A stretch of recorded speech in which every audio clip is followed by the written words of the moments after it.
বিচিত্র সাসপেন্স, পুরোটাই উত্তেজনা।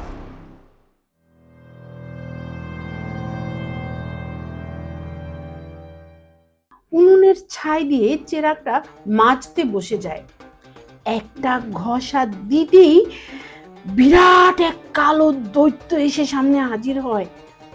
আমি জল, স্থল ও অন্তরিক্ষের অধীশ্বর, কিন্তু আমার ঈশ্বর ওই চেরাগ, সেটা এখন আপনার কবজায়। সুতরাং আমি আপনার দাস, হুকুম করুন মালিক। এরপর থেকে সেই ধর্মপ্রাণ মুসলমানের দোকানে সব থালা বেচে দিয়ে অনেক টাকা ঘরে তোলে আলাদিন। বুধুর রূপে সে দিশাহারা উদ্ভ্রান্ত হয়ে পড়েছে।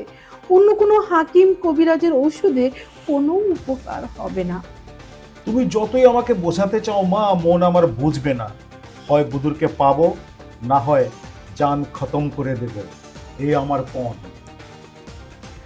বাংলা এবং বিশ্ব সাহিত্যের বিচিত্র সব সাসপেন্স গল্প দিয়ে সাজানো বিচিত্র স্টেশনের বিচিত্র সাসপেন্স। এই পর্যায়ে এখন আপনারা শুনছেন আলিফ লায়লা তথা আরব্য রজনীর অন্যতম জনপ্রিয় গল্প আলাদিনের আশ্চর্য প্রদীপ। আলাদিনের আশ্চর্য প্রদীপ গল্পটি নানান পর্বে সাজানো হয়েছে। দ্বিতীয় পর্বে আপনারা শুনেছেন আলাদিন কিভাবে জাদুর প্রদীপের দৈত্যের সাহায্যে অনেক বড়লোক হয়ে যায় এবং সুলতানের কন্যা শাহজাদি আল বুদুরকে দেখে দিওয়ানা হয়ে যায়। আলাদিনের মা অমূল্য মণি রত্ন নিয়ে স্বাদের পয়গাম নিয়ে যান সুলতানের দরবারে। তারপর কি হলো সেই জানতে শুনুন আলাদিনের আশ্চর্য প্রদীপ গল্পের তৃতীয় পর্ব। এরকম আরও অনেক গল্প শুনতে সাবস্ক্রাইব করুন Bichitra station channel, bell icon press করুন, নোটিফিকেশন পাবেন। এখন শুরু হচ্ছে আলাদিনের আশ্চর্য প্রদীপ গল্পের তৃতীয় পর্ব।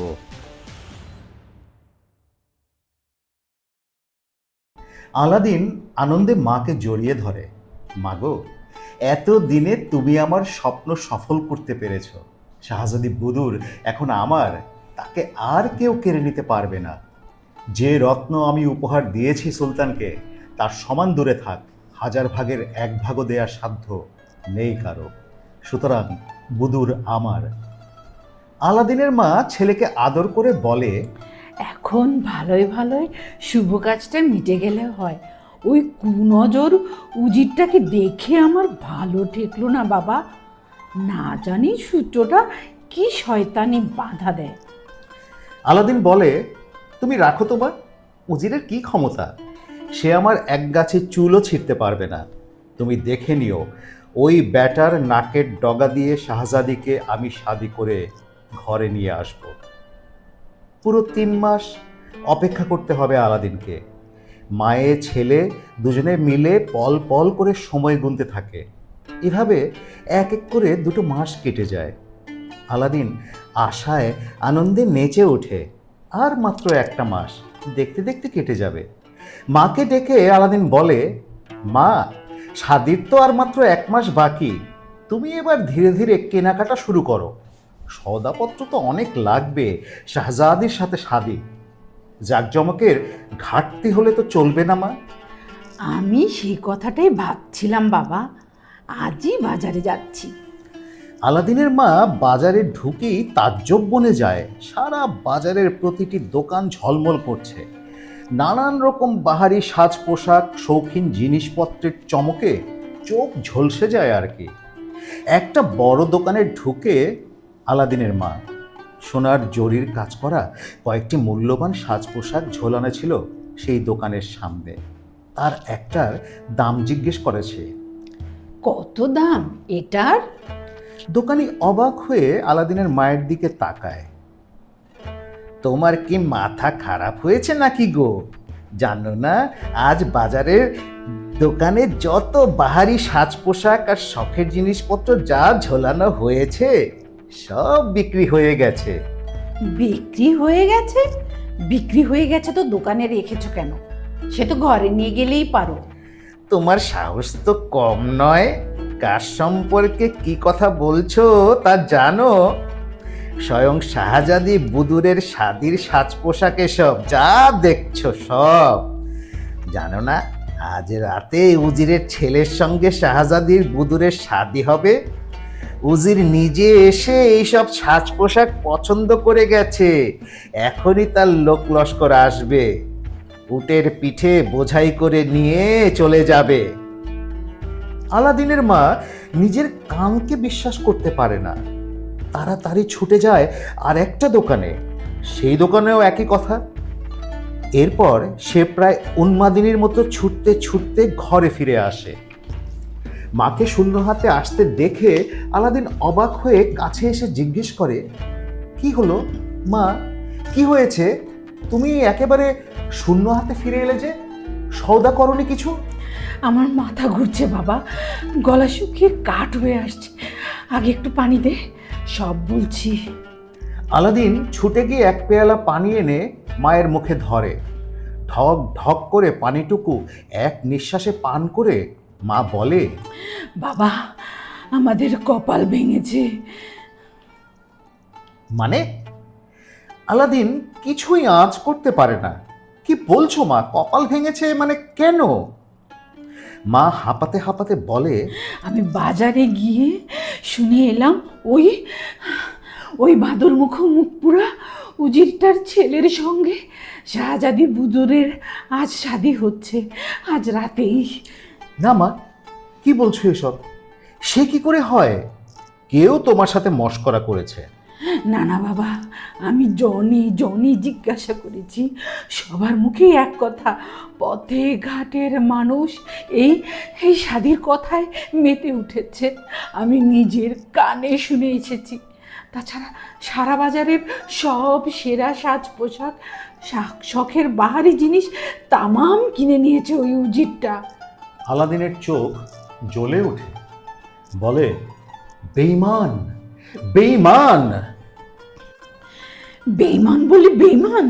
সুলতান নিজে মুখে আমাকে কথা দিল, শাহজাদি বুদুরের সঙ্গে তোমার ছেলের শাদী হবে।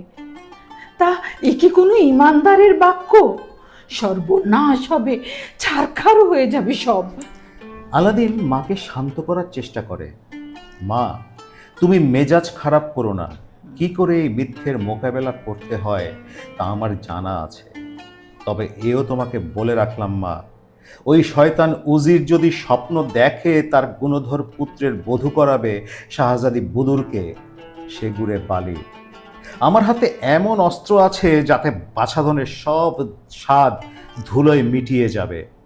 যাও মা, তুমি আর মন খারাপ করো না, ভালো করে খানা পাকাও, আমার খুব খিদে পেয়েছে। মা সুলতান আর উজিরের মুন্ডুপাত করতে করতে রান্নাঘরের দিকে চলে যায়। আলাদিন ঘরের দরজা বন্ধ করে ঝোলা থেকে চেরাগটা বের করে। আলতো করে একটু ঘষা দিতেই সেই কালো দৈত্য এসে হাজির হয়। মাথা নিচু করে আনত হয়ে আলাদিনকে সে কুর্নিশ করে, বলে, আমি ত্রিভুবনের মালিক, আমার অসীম ক্ষমতার কাছে সবই পদানত। শুধু এই জাদুর চেরাগই হলো আমার একমাত্র ঈশ্বর, ওর নির্দেশ আমার শিরোধার্য। এখন আপনি যখন এই চেরাগের মালিক, সে কারণে আমি আপনার দাস। গোলামকে হুকুম করুন মালিক, আপনার আদেশ পালন করতে আমি প্রস্তুত। আলাদিন বলে, শোনো চেরাগ দাস, তোমাকে একটা কথা বলি। এবারে কিন্তু আমার খানা পিনার জন্য তোমাকে ডেকে পাঠাইনি। ব্যাপারটা বেশ জটিল এবং তোমাকেই তার সুরাহা করতে হবে।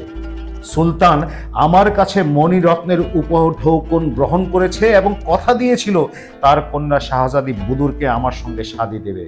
কথা ছিল 3 মাস পরে আমাদের শাদী হবে, কিন্তু 2 মাস পার হতে না হতেই সুলতান তার বাগদানের সব কথা ভুলে গেছে, অথবা মনে রেখেও আমার সাথে বেইমানি করতে চলেছে। খবর পেলাম সে তার মেয়েকে উজিরের ছেলের সঙ্গে শাদী দিচ্ছে আজ রাতে, কিন্তু এই শাদী আইন সিদ্ধ নয়।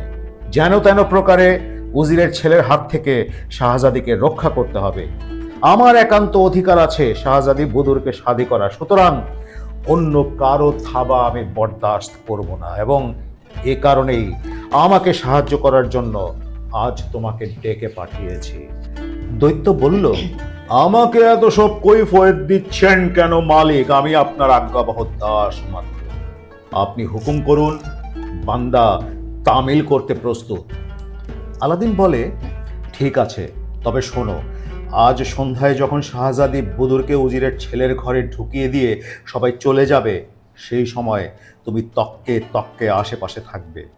সাবধান, উজিরের ছেলেটা যেন ওর গায়ে হাতের স্পর্শ করতে না পারে।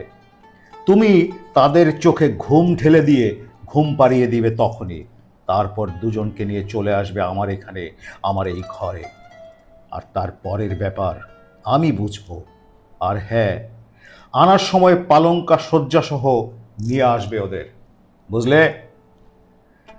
জো হুকুম মালিক, আপনি যা বলবেন তাই হবে। উজির পুত্রের সঙ্গে কেন শাদি দিতে সম্মত হলেন, এই মুহূর্তে সেই গল্পটা বলা দরকার। সেদিন আলাদিনের মা দরবার থেকে বেরিয়ে যাওয়ার পর সুলতান উজিরকে বললেন, স্বাদের যৌতুক হিসেবে আলাদিন যে মণিরত্ন পাঠিয়েছে তার মূল্য যাচাই করা সম্ভব নয়, সুতরাং এক্ষেত্রে শাহজাদিকে আলাদিনের হাতে তুলে না দিয়ে কোনো উপায় নেই উজির। আমি অবশ্য 3 মাস সময় দিয়ে রেখেছি, কিন্তু আমার মনে হয় সারা আরব দুনিয়ার কোনো সুলতান শাহজাদাই আলাদিনের উপঢৌকনকে টেক্কা দিতে পারবে না। সুতরাং একরকম ধরেই রাখো, শাহজাদি বুদুর আলাদিনের বেগম হবে। উজির বলে, কিন্তু জাহাপানা শাহজাদিকে শাদি করার পক্ষে একমাত্র যৌক উপঢৌকনি কি সব? ঘর বর কি কিছুই দেখার প্রয়োজন নেই? ছেলে দেখতে কেমন, কালা, বোবা, হাবা কিংবা অন্ধ, খঞ্জ কিনা, তাও তো একবার সচক্ষে দেখা দরকার। 100 বার 3 মাস সময়কে আমি শুধুই পিছিয়ে দিলাম নাকি? সবই তো খোঁজ খবর নিতে হবে, এবং তোমাকেই নিতে হবে। আজ থেকেই আলাদিনের উপরে নজর রাখার ব্যবস্থা করো উজির। কি করে সে, কোথায় থাকে, কোথায় যায়, কি তার খানদান, সব আমার জানা দরকার। ওসব নিয়ে আপনি চিন্তা করবেন না হুজুর, কাকপক্ষীও টের পাবে না। আমি আজই গুপ্তচর লাগিয়ে দিচ্ছি, তারা আলাদিনের সব গোপন সংবাদ এনে দেবে নিয়মিত। উজির কয়েকদিন পরে সুলতানকে বানিয়ে বানিয়ে বলল, জাহাপানা, আলাদিন বাণিজ্য করতে বিদেশে গেছে, মাসখানেক বাদে ফিরবে এরকম কথা আছে। মাসখানেক পরে উজির আবার সুলতানকে বলল, জাহাপানা, খবর এসেছে ভারত সাগরের কূলে আলাদিনের জাহাজ ডুবে গেছে। জাহাজের মাত্র একজন যাত্রী রক্ষা পেয়ে দেশে ফিরে এসেছে। তার বিবরণে জানতে পারলাম জাহাজের আর কেউই প্রাণে রক্ষা পায়নি। সুলতান বললেন, আহা আহা বেচারা, আহা! ভাগ্যে বুদুরের শাদিটা তখনই দিয়ে দিইনি, তাহলে মেয়েটা আমার আকুল পাথারে পড়তো। এক কাজ করো উজির, তুমি বরং আরেকটু ভালো করে খোঁজ খবর করো, হয়তো আল্লাহর দয়ায় সে বাঁচলেও বাঁচতে পারে। যে গুপ্তচর ফিরে এসে খবর দিয়েছে তার কথায় অবিশ্বাস করার মতো কোনো কারণ নেই জাহাপানা। তা সত্ত্বেও আপনি যখন বলছেন, আমি আরও খোঁজ খবর নিতে লোক পাঠাচ্ছি। তবে মৃত্যু সংবাদ সাধারণত মিথ্যে হয় না জাহাপানা। এর কিছুদিন পরে উজির সুলতানকে জানালো, জাহাপানা, আমার দূতেরা সব ফিরে এসেছে। তারা খবর নিয়ে জেনেছে সত্যি সে জাহাজের একটি মাত্র মানুষ ছাড়া দ্বিতীয় কেউ প্রাণে রক্ষা পায়নি। সুলতান অনেক আফসোস করলেন, তারপর বললেন, সবই নিয়তির খেলা, বুঝলে উজির, সবই নিয়তির খেলা। কেউই নিয়তির বাইরে যেতে পারে না উজির। যাই হোক, আর তো অপেক্ষা করা যায় না, এবার শাহজাদির শাদির ব্যবস্থা করতেই হবে। উজির করজোরে আর্জি পেশ করে, সুলতান মহানুভব, আপনি এক সময় আমার পুত্রকে জামাতা করার আশ্বাস দিয়েছিলাম। যদি অধমের আর্জি মঞ্জুর করেন তবে আমার ছেলেটার একটা গতি হয়। উত্তম উজির, তাই হবে। আমি আর দেরি করতে চাই না, 2-1 দিনের মধ্যেই শাদির সব ব্যবস্থা করে ফেলো। উজিরের চালে বিভ্রান্ত হয়ে বুদুরের শাদিতে সায় দিলেন তিনি। পরদিন থেকেই শাদির সাজ সাজ রব পড়ে গেল। সারা শহরে রটে গেল সেই বার্তা। দোকানপাটে নানা রকম বাহারি রংদার সাজ পোশাক এবং উপহার উপঢৌকনের জিনিসপত্র ঝলমল করে উঠল। উজুরের ঢালা হুকুম, বাজারের সেরা সেরা সব জিনিস তার ছেলের শাদির জন্য চাই, অন্য কাউকে তা বিক্রি করা চলবে না। দোকানিরাও মৌকা বুঝে দামি দামি সাজ পোশাক আর জিনিসপত্র আমদানি করে দোকান ভরে ফেলল এবং 3-4 গুণ দামে তা উজিরের কাছে বিক্রি করে মোটা মুনাফা ঘরে তুলতে লাগলো। আলাদিন তার মাকে তার ফন্দি ফিকিরের কোনো আভাস দিল না। দেখতে দেখতে বিকেল গড়িয়ে সন্ধ্যা নেমে এলো। খানাপিনা শেষ করে মা ঘরে শুতে চলে গেল, আর আলাদিন নিজের ঘরে এসে দরজা বন্ধ করে দৈত্যের আগমন প্রতীক্ষায় মুহূর্ত গুনতে থাকলো। এদিকে সুলতানের প্রাসাদে শাদির মহা উৎসব সমারোহ চলছে তখন। একে একে অভ্যাগত আমন্ত্রিতরা বিদায় নিচ্ছে। শাহজাদি বুদুরকে যথারীতি উজির পুত্রের সঙ্গে বাসর ঘরের ব্যবস্থা করা হলো। প্রথা অনুযায়ী পাত্রপাত্রী উভয়ে ফুলশয্যা রাত্রি যাপন করবে, তাই শাহজাদি বুদুরকে নানা আনুষ্ঠানিকতা সম্পন্ন করে উজির পুত্রের ঘরে পালঙ্কে বসিয়ে দিয়ে ঘরের দরজা বন্ধ করে দিয়ে চলে গেল দাসদাসী ও শাহজাদির সঙ্গী মেয়েরা। উজির পুত্র পালঙ্কে শুয়ে এতক্ষণ শাহজাদির প্রতীক্ষায় অধীর হয়েছিল। এবার তাকে কাছে পেয়ে জড়িয়ে জাপটে ধরতে এগিয়ে যায়, কিন্তু পলকে এক তাজ্জব ঘটনা ঘটে গেল। পালঙ্কটা মেঝে ছেড়ে শূন্যে উড়ে যেতে লাগলো। আতঙ্কে দুজনেরই অবস্থা কাহিল, প্রায় হতচৈতন্য বলা যায়। প্রাণপণে বিছানায় মুখ ঢেকে পড়ে রইল ওরা। পালঙ্কটা নিমেষেই খোলা জানলা দিয়ে বেরিয়ে আকাশপথে উড়ে চলল এবং কয়েক মুহূর্তের মধ্যেই আলাদিনের ঘরের মেঝে এসে নামলো। এসবই দৈত্যের জাদুর কারসাজি। অদৃশ্য দৈত্য এবার স্বরূপ ধারণ করে আলাদিনকে মাথা নিচু করে কুর্নিশ জানিয়ে বলল, হুজুর, হুকুম তালিম হয়েছে, এবার কি করতে হবে আজ্ঞা করুন, বান্দা প্রস্তুত। আলাদিন উজির পুত্রের দিকে ইশারা করে বলল, ওই শয়তানটাকে একটা নোংরা নর্দমার মধ্যে রেখে আসো, আর তারপর তুমি আজকের মতো বিদেয় হও। কাল খুব ভোরে রাতের আধার কাটতে না কাটতেই আবার এসে হাজির হবে আমার সামনে। তারপর তখন যা বলার বলবো। জো হুকুম মালিক। এই বলে উজিরের ছেলেকে এক হাতে চ্যাংদোলা করে তুলে নোংরা নর্দমার দিকে নিয়ে চলে গেল দৈত্য। আলাদিন দেখল মখমলের শয্যায় শাহজাদি বুদুরের দেহখানা এলিয়ে পড়ে আছে। চোখে মুখে তার আতঙ্ক।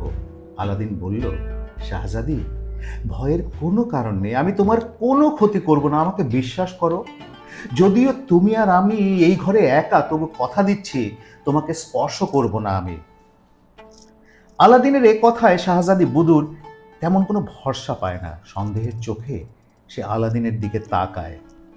আলাদিন বলে, আমাকে নির্ভয়ে নির্ভর করতে পারো শাহজাদি, তোমার কোনো অসম্মান আমি করব না।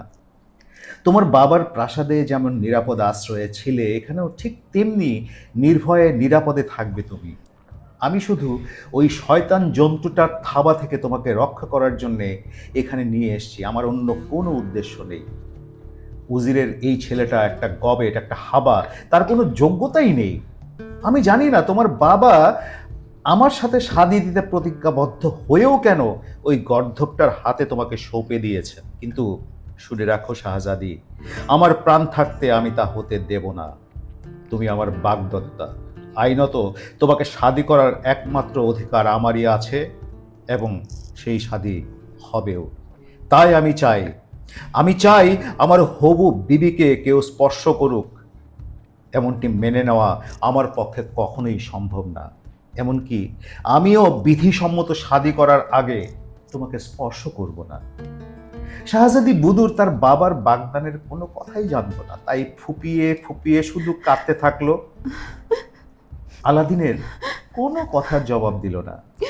আলাদিন তাকে নানাভাবে সান্ত্বনা দিয়ে সান্ত্বনা করার চেষ্টা করলো। একখানা শাল ছুঁড়ে দিয়ে বলল, আমি থাকবো এ পাশে, তুমি নিশ্চিন্ত মনে ঘুমিয়ে পড়ো, তোমার কোনো অনিষ্ট করবে না কেউ। আলাদিন এক মুহূর্তেই ঘুমিয়ে পড়ে নাক ডাকতে লাগলো, কিন্তু শাহজাদির চোখে আর ঘুম এলো না। সারা রাত সে অজানা আতঙ্কে শিহরিত হতে লাগলো।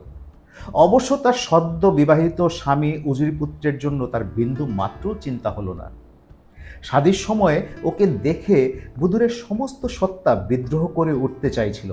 এমন কদাকার কুৎসিত হাবা বাদরমুখ একটা লোক তার স্বামী হবে ভাবতে পারেনি সে। পরদিন খুব ভোরে চেরাগের দৈত্য আবার এসে হাজির হলো। আলাদিন তখনও নিদ্রামগ্ন। দৈত্য একটা অদ্ভুত আওয়াজ করতে আলাদিনের ঘুম ছুটে যায়।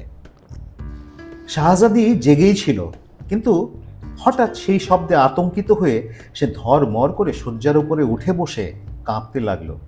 ঘরের ভেতরে চোখ বুলিয়ে কাউকেই দেখতে পেল না, অথচ সে নির্ঘাত জানে এই ঘরের মধ্যেই কেউ সেই বিকট বিদঘুটে আওয়াজটা করেছে। আলাদিন কিন্তু পরিষ্কার দৈত্যকে দেখতে পাচ্ছিল। বিছানা ছেড়ে সে দৈত্যকে সঙ্গে নিয়ে ঘরের অন্য প্রান্তে চলে গেল। সেখানে ফিস করে সে দৈত্যকে কী সব বলল বুদুর শুনতে পেল না। একটু পরে দৈত্য নোংরা নর্দমা থেকে উজির পুত্রকে শূন্যে ঝুলিয়ে এনে নামালো বুদুরের পাশে সেই পালঙ্ক শয্যায়। নোংরা পানিতে তার সর্বাঙ্গ একদম কর্দমাক্ত ভেজা। ভয়ে অথবা হিমে ঠিক বোঝা গেল না, ওর সর্বাঙ্গ ঠকঠক করে কাঁপছিল। এরপর পালঙ্কটা আবার শূন্যে উঠে জানালা দিয়ে বাইরে বেরিয়ে আকাশপথে বায়ুবেগে সুলতানের প্রাসাদের দিকে উড়ে চলল। পলকের মধ্যেই আবার সুলতান প্রাসাদের যথা নির্দিষ্ট ঘরের মধ্যে এনে নামিয়ে দিয়ে গেল দৈত্য। বুদুর আর উজির পুত্র তো বোবা, বিস্ময়ে দেখল পালঙ্কটা আবার তাদের নিজেদের কামরায় ফিরে এসেছে। কিছুক্ষণ পর বুদুরের বাবা মা দেখতে এলেন। বুদুর আকুল হয়ে মাকে জড়িয়ে ধরে ফুপিয়ে ফুপিয়ে কাঁদতে লাগে। মা মেয়েকে কপালে চুমু দিয়ে সোহাগ করে বলে, কি বাছা, কি হয়েছে? শাদীর প্রথম রাতে ভয় পেয়েছিস? তা ভয় পাওয়ার কি আছে বাছা? বুদুর মাকে আরো নিবিড়ভাবে জড়িয়ে ধরে। না মা, ওসব কিছু না। তবে তবে কি হয়েছে মা? কথার কোনো জবাব দেয় না বুদুর।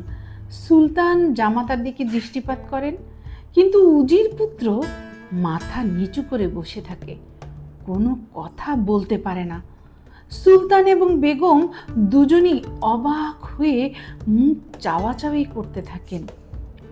উজির পুত্র শয্যা ছেড়ে নেমে সুরসুর করে গোসলখানায় গিয়ে ঢোকে। গত রাতের নর্দমার নোংরা জলে তার সর্বাঙ্গ কাদা কাদা হয়েছিল। গোসলখানায় ঢুকেই সে গামলা গামলা পানি ঢেলে ময়লা কাদা ধুয়ে সাফ করার কসরত করতে থাকে। মনে মনে ভাবে, ও রাতের ওই লজ্জার কাহিনী সে বলবে কি করে লোককে? বুদুর নীরবে চোখের জলে গাল ভাসিয়ে দিতে থাকে। মা বাবার হাজার প্রশ্নের একটা জবাবও দিতে পারে না। গতরাতে ওই অবিশ্বাস্য অলৌকিক লজ্জাকর কাহিনী কি করে শোনাবে সে তাদের? আর শুনলেই বা তারা সে কথা বিশ্বাস করবেন কেন?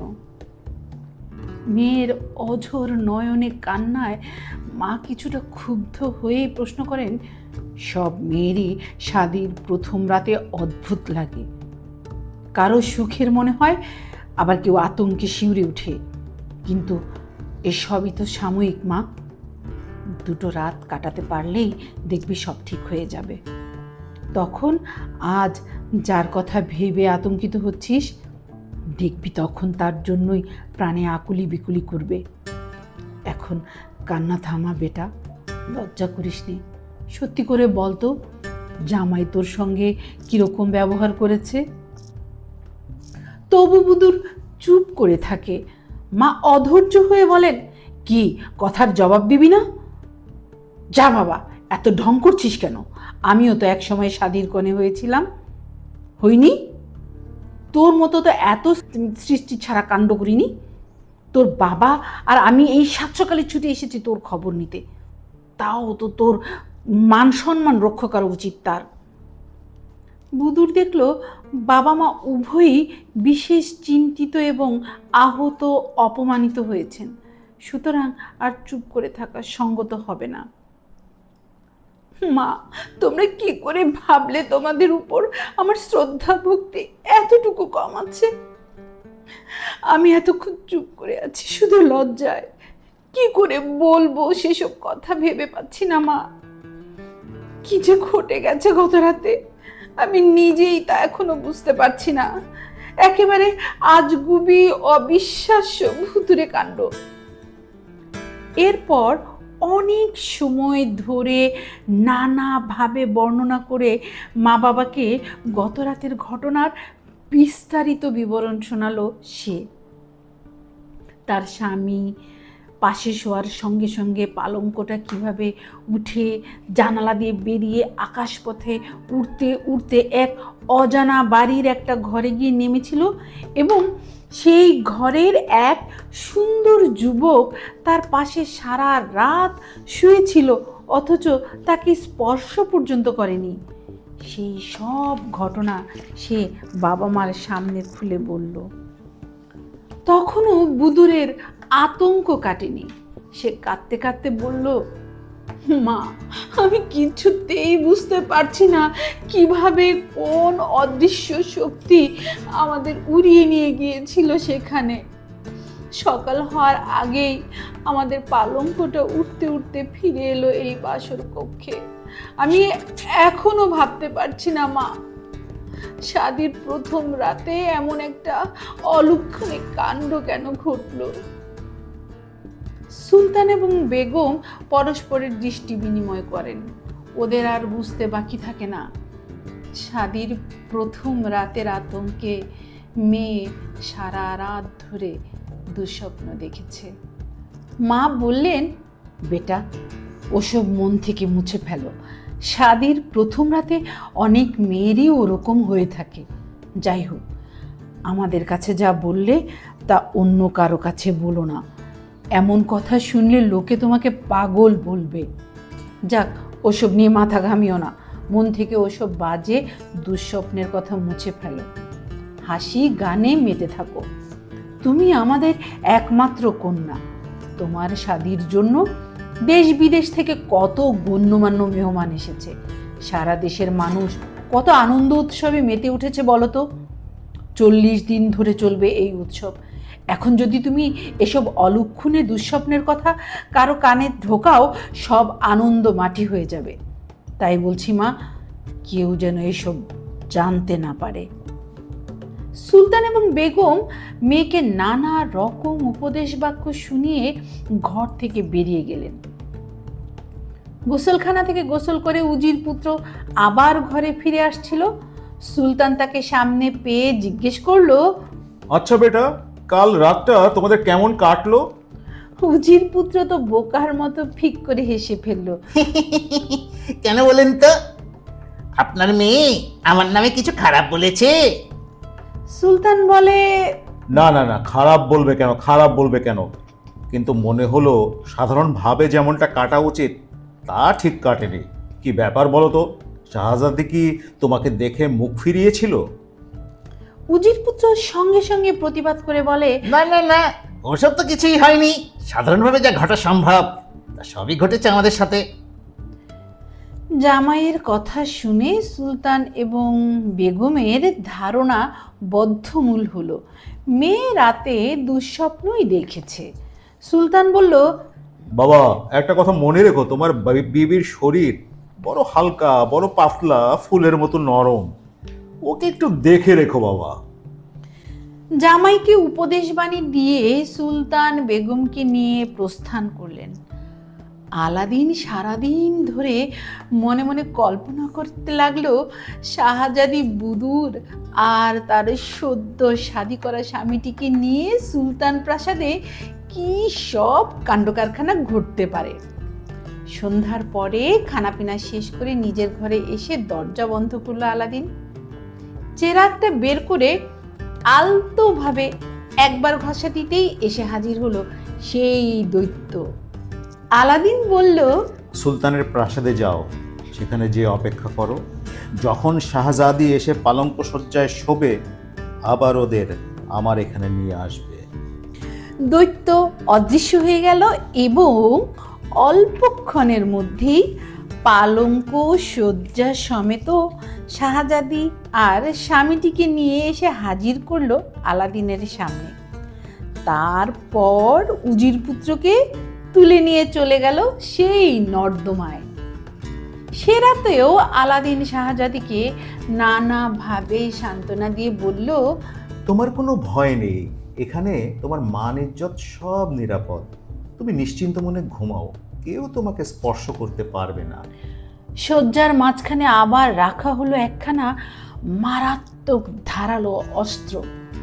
তার এক পাশে শাহজাদি, অন্য পাশে আলাদিন শুয়ে রাত্রি অতিবাহিত করলো। পরদিন সকাল হওয়ার আগেই আবার সেই দৈত্য এসে পালঙ্ক সহ ওদের দুজনকে রেখে এলো প্রাসাদের বাসর ঘরে। সুলতান সারা রাত কন্যার চিন্তায় দু চোখের পাতা এক করতে পারেনি। সকাল হতে না হতেই তিনি একাই চলে এলেন শাহজাদির বাসর ঘরে। বেগমকে সঙ্গে আনলেন না, কারণ বেগম অল্পতেই অধৈর্য হয়ে ওঠে, মেয়েকে কটু কথা শোনাতে দ্বিধা করবেন না। সুলতানের আগমন সংবাদ পাওয়া মাত্রই উজির পুত্র শয্যা ত্যাগ করে খিড়কির দরজা দিয়ে গোসলখানায় পালিয়ে গেল। সুলতান ঘরে প্রবেশ করলেন, মেয়েকে কাছে এনে কপালে চুমু দিয়ে বললেন, আজকের রাতটা নিশ্চয়ই তোমার ওরকম আজে বাজে দুঃস্বপ্নে কাটেনি মা। মনে কোনো দ্বিধা সংকোচ করো না। কেমন কেটেছে তোমাদের বাসর রাত মা, বলো তো আমাকে। শাহজাদি বুদুর বাবার প্রশ্নের জবাব দিতে পারল না। তার হাতের মধ্যে মুখ গুজে ফুপিয়ে ফুপিয়ে কাঁপতে থাকলো। সুলতান ক্রোধে আরক্ত হয়ে উঠলেন, কিন্তু শাহজাদি তার হাতের মধ্যে মুখ গুজে কাঁপছিল বলে সুলতানের সেই রাগী চেহারা দেখতে পারল না। সুলতানের গলার স্বর শুনে সে চমকে উঠল। সাপ সাপ জলদি জবাব দাও, আসল কথা কি, না হলে আমি তোমার গর্দান নেব, বেয়াদব মেয়ে কোথাকার।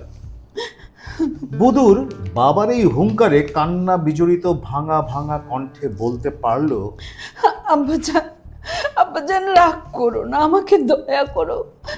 কেন জানি না আজ রাতেও ঠিক একই ঘটনা ঘটেছে।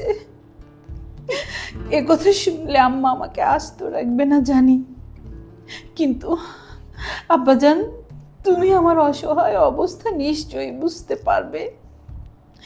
এ কি দুর্বিপাকে পড়লাম আমি, কি অপরাধ করেছি, কেন কেন এভাবে আল্লাহ আমাকে সাজা দিচ্ছেন। এর চেয়েও যে মরাও অনেক ভালো। আব্বাজান আমি তোমাকে বলছি, আজ রাতেও যদি ফের একই ঘটনা ঘটে তবে আর এ জীবন আমি রাখবো না। কাল সকালে তোমরা আমার জ্যান্ত দেখতে পাবে না আর। কন্যার কথায় সুলতানের হৃদয় বিগলিত হয়ে উঠল। মেয়ের মাথায় হাত বুলিয়ে আদর করেন তিনি। সত্যি করে বলো তো মা, কি কি ঘটনা তুমি প্রত্যক্ষ করেছো আমাকে বলো। তোমার কোনো ভয় নেই, এখানে তোমার মা আসেননি, ভয়ের কোনো কারণ নেই, আমাকে সব খুলে বলো দেখি মা। বুদুর বাবার বুকে মুখ গুজে কাঁদতে কাঁদতে সব সবিস্তারে খুলে বলল। তোমার যদি বিশ্বাস না হয় আব্বাজান, উজির পুত্রকে তুমি জিজ্ঞাসা করে দেখো, তাহলেই বুঝতে পারবে আমি কতটা কি সত্য বললাম। সুলতানের চোখ জলে ভরে ওঠে, প্রায় চিৎকার করে বলতে থাকেন, এ সবই আমার দোষ মা, এ সবই আমার দোষ। আমি তোমাকে হাত পা বেঁধে দরিয়ায় ফেলে দিয়েছি, এমন একটা অকাল কুসুমাণ্ডের হাতে তোমাকে সঁপে দিলাম, তোমাকে রক্ষা করার কোনো ক্ষমতাই ওই বোকাটার নেই, তা বেশ বুঝতে পারছি। আমার কত আশা, কত স্বপ্ন ছিল তুমি আমাদের আদরের দুলালি, সুখে থাকবে, তোমার মুখে হাসি দেখবো, এটাই ছিল আমাদের একমাত্র বাসনা। কিন্তু কিন্তু বিধি বাম। আমি দেখছি তোমার কাছে এই জীবন খুব কঠিন মনে হচ্ছে। মৃত্যুর আতঙ্ক তোমাকে ঘিরে ধরেছে। এর চেয়ে দুঃখের, বেদনার আর কি হতে পারে মা? আমি ওই অপদার্থ হাবমোক্তার বাবাকে ডেকে পাঠাচ্ছি। তার কাছে আমি কৈফিয়ত তালেব করব। কেন তার ছেলেকে দিয়ে আমার মেয়ের জীবনটাকে এভাবে তছনছ করে দিচ্ছে। তুমি নিশ্চিন্ত থাকো মা, সহজে আমি ওদের বাপ বেটাকে রেহাই দেব না। এরপরে আর একটা দিনও যাতে এসব ঘটনা না ঘটে তার ব্যবস্থা আমাকে করতেই হবে মা। সুলতান বুদুরদের বাসর কক্ষ ছেড়ে নিজের দরবারে ফিরে এলেন। ক্রোধে তার সর্বাঙ্গ কাঁপছিল। মনে মনে প্রতিজ্ঞা নিয়েছেন এই বিশ্রী ব্যাপারের ইতি তিনি ঘটাবেনই। উজিরকে ডেকে পাঠালেন সুলতান। উজির হন্তদন্ত হয়ে ছুটে এলো। সুলতান ক্রোধে ফেটে পড়লেন। তোমার ওই গুণধর পুত্রটি কোথায় উজির? হাজির করো তাকে। গত 2 রাতে কি সব ঘটনা ঘটেছে সে তোমাকে কিছু বলেছে? উজির করজোরে বলল, আপনার ক্রোধের টান, আপনার ক্রোধের কারণ আমি অনুধাবন করতে পারছি না জাহাপানা। না, ছেলে তো আমাকে কিছু বলেনি। যদি অনুমতি করেন আমি এখনই গিয়ে তাকে জিজ্ঞাসাবাদ করতে পারি। হ্যাঁ উজির, তাই যাও, গিয়ে জিজ্ঞাসাবাদ করো ওই উল্লুকটাকে। উজির দরবার থেকে ছুটে বেরিয়ে যায় ছেলের সন্ধানে। উজির পুত্র তখন গোসলাদি শেষ করে সবে গোসলখানা থেকে বেরিয়েছে। উজির তাকে দেখতে পেয়েই রাগে ফেটে পড়ে।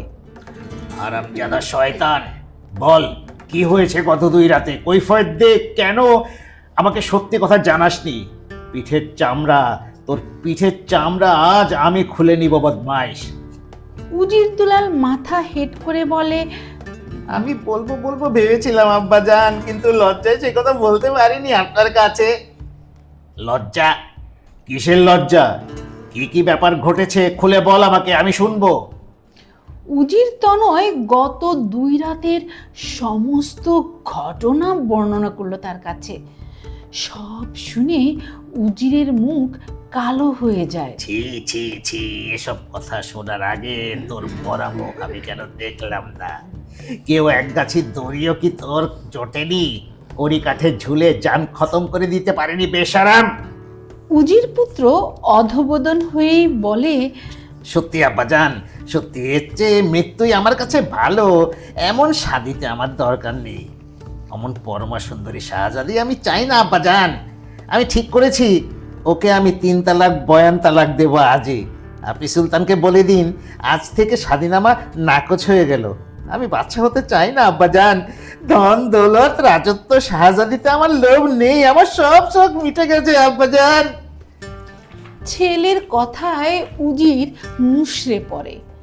তার কত উচ্চাশা ছিল সে একদিন এই বিশাল রাজত্বের একচ্ছত্র অধিপতি হবে, তার হুকুমেই সব চলবে।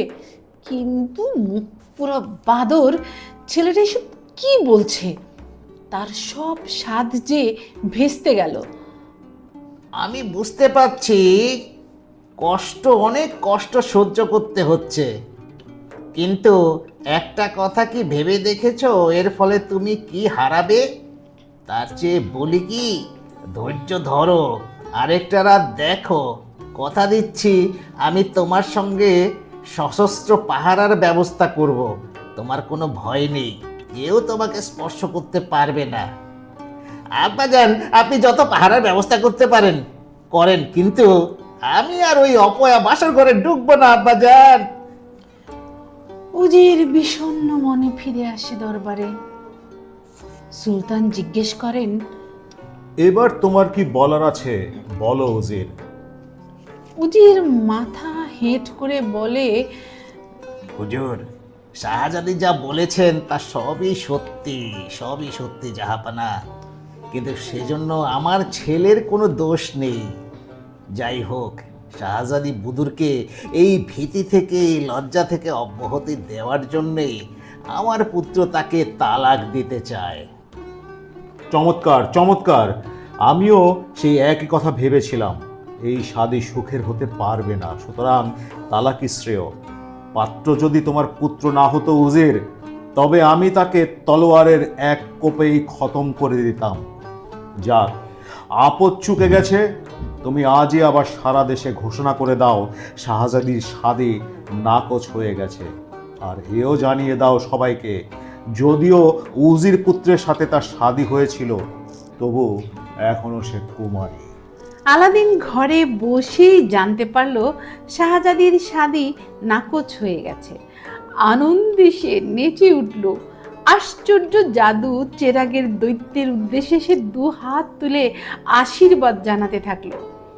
এত সহজে এমন চমৎকারভাবে কাজ সমাধা হয়ে গেল। ওই দৈত্য ছাড়া এসব কি সম্ভব হতে পারত? সুলতানের কথা মতো 3 মাসের শেষ দিন পর্যন্ত সে চুপচাপ অপেক্ষা করলো। তারপর আলাদিন মাকে বলল, মা, এবার তুমি সুলতানের কাছে যাও, গিয়ে বলো তোমার কথা মতো আমি 3 মাস অপেক্ষা করেছি। এখন আপনি আপনার সত্য রক্ষা করুন। আলাদিনের মা দরবারে আসতেই সুলতান তাকে চিনতে পারেন। উজিরের দিকে অর্থপূর্ণ দৃষ্টিতে তাকালেন তিনি। উজির তখন কম্পমান। সুলতানকে বলল, জাহাপানা, আমাদের পরম সৌভাগ্য যে সেই জাহাজডুবিতে আল্লাহর অশেষ কৃপায় আলাদিন প্রাণে রক্ষা পেয়ে দেশে ফিরে এসেছে সম্প্রতি। কথাটা আমি আপনাকে বলতে ভুলে গিয়েছিলাম জাহাপানা, আমার গোস্তাখি মাফ করুন। সুলতান বললেন, আল্লাহ আমাকে সত্যভ্রষ্ট থেকে রক্ষা করেছেন উজির। আজ যদি তোমার ছেলে শাহজাদিকে তালাক দিয়ে মুক্ত না করত, তাহলে আমি বিশ্বাসঘাতক হতাম। খোদা মেহেরবান, তিনি আমার সত্য রক্ষা করেছেন। উজির তখন ঈর্ষায় জ্বলছিল। শাহজাদির শাদী বাগড়া দিয়ে ভণ্ডুল করার শেষ একটা চেষ্টা করলো সে। বলল, জাহাপানা, আপনি আমাকে হুকুম করেছিলেন পাত্রের সম্পর্কে খোঁজ খবর নিতে। আমি ব্যক্তিগতভাবে সব তথ্য সংগ্রহ করেছি। আলাদিনের বাবা এই শহরের এক প্রান্তে ছোট্ট দর্জির দোকানে কাজ করে প্রায় অর্ধাহারে অনাহারে দিন কাটাতো। মরার সময় সে একটা কানা করিও রেখে যেতে পারেনি বিবি বাচ্চার জন্যে। এখন জাহাপানা, আপনি নিজেই বিবেচনা করে দেখুন, এই দিন দরিদ্র দর্জি সন্তানের সঙ্গে আপনার কন্যার শাদী দেওয়া সঙ্গত হবে কিনা। আমার তো একদম বিশ্বাস হয় না যে সে আরামায়েশে জীবনযাপন করতে পারবে। কিন্তু এখন তো সে আর গরিব নেই উজির।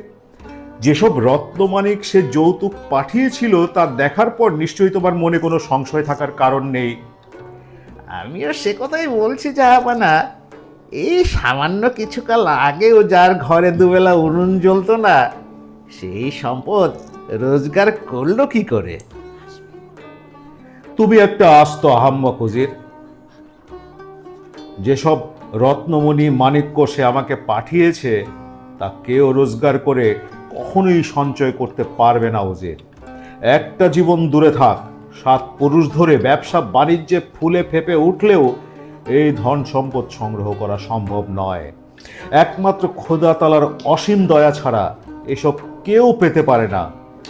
তার নিজের নসিবেই হোক আর তার পূর্বপুরুষের নেক কাজের ফলেই হোক, একমাত্র আল্লাহর অনুগ্রহেই সেই রকম দুর্লভ সম্পদের মালিক হতে পেরেছে। কিভাবে, কেমন করে সে হতে পেরেছে সেই তথ্য আমাদের জানার প্রয়োজন নেই। এতটুকু বুঝতে পেরেছি, সে পরম ভাগ্যবান পুরুষ হয়ে জন্মেছে। সুতরাং শাহজাদি বুদুর তারই বিবি হওয়া উচিত বলে মনে করি আমি। উজির দেখল আর কোনো মতেই সুলতানকে নিরস্ত করা যাবে না। তবু শেষবারের মতো আরেকটা বান ছুড়ল সে। মহামান্য সুলতানকে এই অধমের নিবেদন সবই ঠিক আছে। তা আলাদিনের ঐশ্বর্য ভাণ্ডার পরীক্ষা করার জন্য আর এক দফা যৌতুক চেয়ে পাঠানোর দরকার বলে আমি মনে করি। অবশ্য অবশ্য জাহাপানা যদি আমার প্রস্তাব অগ্রাহ্য করেন, আমার কিছু বলার নেই। উত্তম উত্তম উজির, তাহলে পাত্রের মাকে সেই বয়ানি শুনিয়ে দাও। ঠিক আছে, ওর মাকে আমার সামনে এসে দাঁড়াতে বলো, যা বলার আমি বলছি। সুলতানের হুকুম মতো আলাদিনের মা তার সামনে এসে কুর্নিশ করে দাঁড়ালো। সুলতান বললেন, আমি তোমাকে দেখেই চিনতে পেরেছি। আমি আমার হলফের কথা ভুলিনি, আমার মনে আছে তোমার পুত্রের সঙ্গেই শাহজাদির শাদী হবে, সন্দেহ নেই। এবার তাহলে দেনমোহরের কথায় আসা যাক, কি বলো? এ কথা তো সারা দুনিয়ার মানুষ জানে, শাহজাদি বুদুরের রূপের তুলনা নেই কোথাও। সুতরাং যোগ্য পাত্রীর যোগ্য দেনমোহর তো দিতে হবে। জাহাপনা যথার্থই বলেছেন, উপযুক্ত দেনমোহর ছাড়া তো শাদী সুসম্পন্ন হতে পারে না। আপনি আজ্ঞা করুন হুজুর, আপনার অভিলাষ পূরণ করব। ও সাবাস সাবাস। তবে শোনো, আমার কন্যা যা চায় তার ফিরিস্তি আমি তোমাকে শোনাচ্ছি। 3 মাস আগে যে রত্ন মণিগুলো আমাকে উপঢৌকন পাঠিয়েছিল তোমার পুত্র, সেরকম 40খানা সোনার থালায় ভর্তি করে ওই ধরনের মণিমাণিক্যের ফল সাজিয়ে নিয়ে আসবে 40 জন সুন্দরী সুবেশাবাদী। আর বাদীদের পাহারা দিয়ে নিয়ে আসবে 40 জন নিগ্র খোঁজা। তারা কালো হলেও দেখতে হবে সবাই সুন্দর, তাগড়া, যুবক আর জওয়ান। তারা সবাই বাদশাহী কেতা অনুসারে যথাযোগ্য সুন্দর সুন্দর সাজে সুসজ্জিত হয়ে আসবে আমার প্রাসাদে। বাস, এর বেশি আমার কিছু চাইবার নেই পাত্রের মা। অবশ্য তোমার ছেলে এর আগে আমাকে যা পাঠিয়েছে তার একটা মণিমাণিক্যের মূল্য অনেক। কোনো সুলতান বাদশাহী সব মণিমাণিক্যের একটাও সংগ্রহ করতে আনতে পারবে না, আমি জানি। তাই এ আমার দাবি নয়, অভিলাষ। যদি তোমার পুত্র পূরণ করতে পারে আমি খুশি হব। আলাদিনের মা সুলতানের বায়না শুনেই শিউরে উঠল। সর্বনাশ! এরকম অসম্ভব দাবি কেউ পূরণ করতে পারে নাকি? এ তো শাহজাদিকে না দেওয়ার ছল। মুখে হ্যাঁ না কোনো শব্দ উচ্চারণ না করে সে নীরবে দরবার ছেড়ে ঘরে ফিরে যায়। কাঁদতে কাঁদতে সে ছেলেকে বলে, আমি আগেই বলেছিলাম বাবা, ওসব সুলতান বাদশাহের সংস্রবে যেতে নেই। তুই শাহজাদি বুদুরের আশা ছাড়, কিন্তু আমার কথা শুনলি না। এখন ঠেলা বোঝ। আলাদিন উৎকণ্ঠিত হয়ে জিজ্ঞেস করে, মা, কি হয়েছে? আবার কি ঝামেলা হলো? আলাদিনের মা তখন ইনিয়ে বিনিয়ে লোভী শকুনি সুলতানের লালসার কাহিনী শোনালো ছেলেকে। বাবা, তখন যদি ওই সোনার থালাগুলো না বেচে লুকিয়ে রাখতিস, তবে আবার না হয় পাহাড়ের গুহায় ঢুকে ওরকম কিছু কাচের ফল সংগ্রহ করে আনতিস। কিন্তু সেসব কাচ পাথরের ফল জোগাড় হলেও 40খানা সোনার থালা কোথায় পাবি বাবা?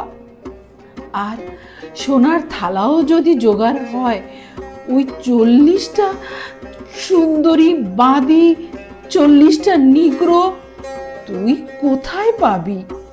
জানিস বেটা, সুলতান হয়তো অত খারাপ নয়, কিন্তু ওই বাঁদর মুখ, ওই পাজি উজিরটাই যত নষ্টের গোড়া।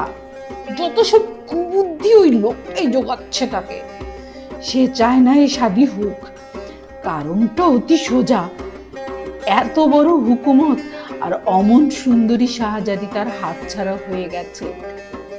এ শোক কি সে ভুলতে পারে?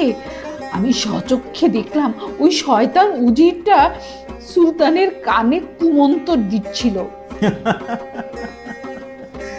মা, তোমাকে মুখ কালো করে ঢুকতে দেখে আমার আত্মা তো খাঁচা ছাড়া হয়ে গিয়েছিল। মা, ভাবলাম আবার বুঝি সব এলোমেলো হয়ে গেছে, কিন্তু এখন ধরে প্রাণ এলো। যাক, বাঁচালে তুমি। ধরে প্রাণ এলো বলিস কি বাবা? সুলতানের যা বায়না, তাতে কি শাহজাদিকে ঘরে আনতে পারবি কখনো? মা, অবশ্যই পারবো। তুমি কিছু ভেবো না। তুমি জানো না আমার হাতে কি মোক্ষম অস্ত্র আছে। টাকা পয়সার সমস্যা আমার কাছে কোনো সমস্যাই নয়। এক নিমেষে আমি সুলতানের সব চাহিদা পূরণ করে দেব। তুমি নিশ্চিন্ত হয়ে নাক ডাকিয়ে ঘুমাও মা। বিচিত্র স্টেশনের বিচিত্র সাসপেন্সে আজ আপনারা শুনলেন আলাদিনের আশ্চর্য প্রদীপ গল্পের 3য় পর্ব। এরকম আরও অনেক গল্প শুনতে, অনেক বৈচিত্র্যময় ব্যাপারের সাথে সংযুক্ত থাকতে সাবস্ক্রাইব করুন বিচিত্র স্টেশন চ্যানেল। নোটিফিকেশন পেতে বেল আইকন প্রেস করুন। বিচিত্র স্টেশনের সাথে থাকুন।